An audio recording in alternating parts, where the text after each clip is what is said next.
Aziz dostlar, salam. Binədə yola yaxın yerdə hal-hazırda bir dənə ev tikmişik. Gördüyünüz kimi bax bu axırıncı daşdır. Rizvan bu axırıncı daşı ki, buradan göstərsən də. Bu axırıncı daşı ki, buradan göstərsən. Gördüyünüz bu ev aziz dostlar 2.5 son 4 otaqdan ibarətdir.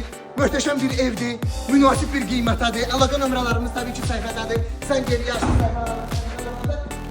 bunun aşağı tərəfi var, evin aşağısında da eyni qaydada 4 otaq var, amma aşağı tərəf remonsuz olduğuna görə mən sizə aşağı tərəfi göstərmək istəmirəm.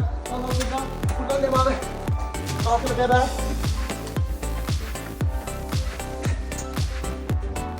Gördüyünüz kimi, əziz dostlar, bura qəşəng bir koridordur. Girən kimi solda bir məhbəl, məhbəl dayanmadan sevinir. Burada böyle yaşak oturak. Şimdi yazınız tabii ki biz İspanya otak. Burada gördüğünüz gibi muhteşem bir salonlu. Kıymet de münasibdir dostlar. Alakalı münasibdir. Dünyada da yola yapmıyorlar. Çok yaşak bir yerdir. Genelde burası zaten boşağıdır. Bazı şeyler hala ki yoktu. Aksesuarlar falan. Onlar alaka olmazlar. Size farklı ederler. Çünkü bu da ilgili çift kalmış. Burada da genelde böyle yaşak yatak otağıdır. Kızılız burada da yatak otağıdır. Burada göstereyim. Burada yatak otağıdır. Yok, ayağı dolaşma. Ayağı çok dolaşma.